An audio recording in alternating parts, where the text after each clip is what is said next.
So this is part 2 of our RaceDay real-time RaceJoy and RaceDay scoring integration setup. So in part 1, we talked about how to set everything up on the RaceJoy side. And here in part 2, we're going to talk about how to connect everything and set everything up on the RaceDay scoring side. So for our example here, this is going to be a half marathon, and we're going to be having Mats collect chip times at the start, the finish, mile 5, the halfway point, 6.52, and we're going to use that same 6.52 mat to collect times at 10.69.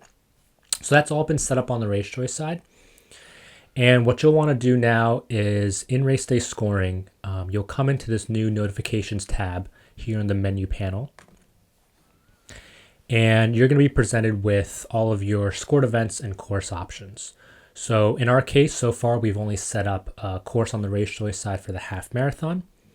So we'll come into here, into the half marathon, and we will choose the specific RaceJoy course that's going to be associated with the half marathon scored event. And now basically what we have to do is map locations and occurrences to the RaceJoy timing markers that we set up. And these are the points that we set up in the timing configuration here. So we've got start, mile 5, halfway split, a 10.69 split, as well as the finish.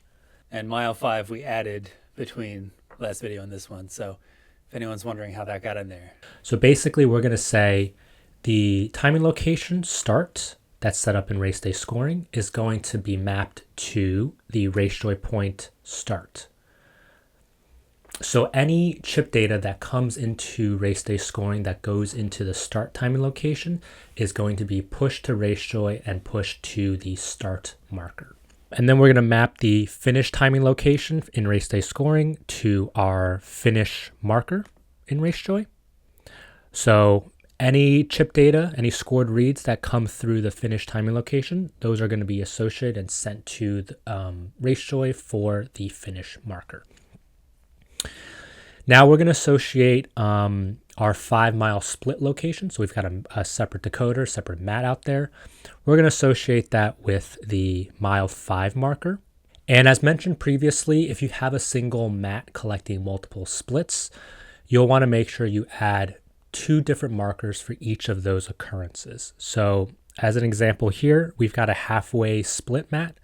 That's going to be set up to collect reads at essentially mile 6.52.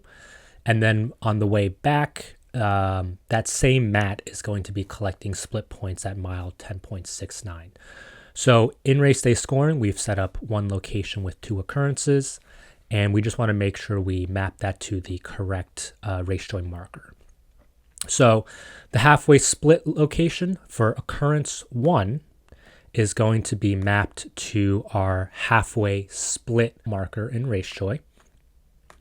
And then our halfway split location occurrence 2 is going to be mapped to our 10.69 split location in RaceJoy.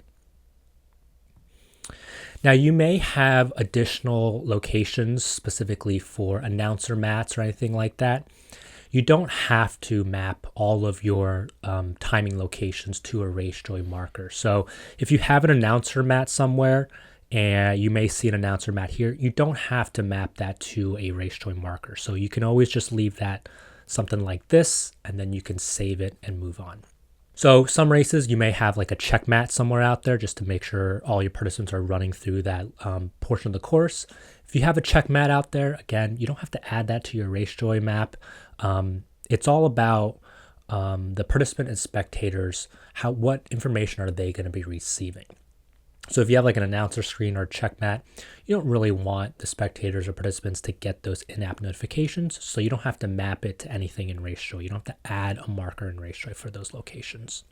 Now, once you've completed all your mappings, you can go ahead and select the Save button, and you'll get a toast notification here that says everything's been saved.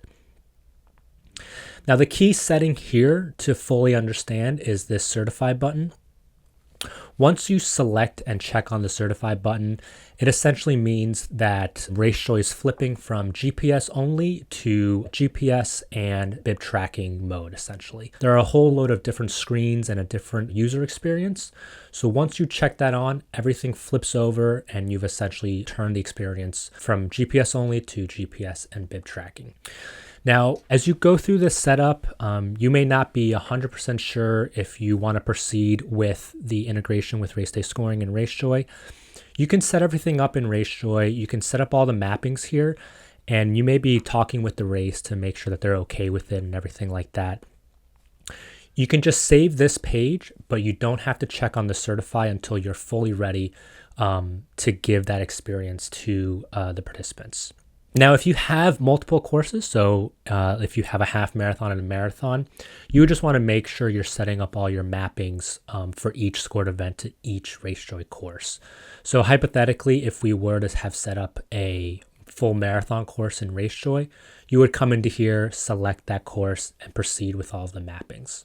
So that's the RaceDay scoring setup. Again, you want to make sure you're doing this probably a week in advance, so you're not kind of last minute setting everything up. So start thinking about this ahead of time. And once you've got to this point and you've set up everything on the RaceDay side, you've saved everything on the RaceDay scoring side, if you want us to take a look at it and just review your setup, and just if you have any questions, you can use this Get Help button, and this will send in a ticket to us. We'll get your backup, and we'll be able to look at kind of your setup for the notifications panel, and then we'll be able to look at your RaceDay setup as well. And so that's the RaceDay scoring setup. So in our next video, we're going to talk about what you as a timer will need to do race morning to allow for all the data to flow in. Some of the operation stuff that you'll need to start adding into your workflow on race morning to fully turn this on and get data streaming in.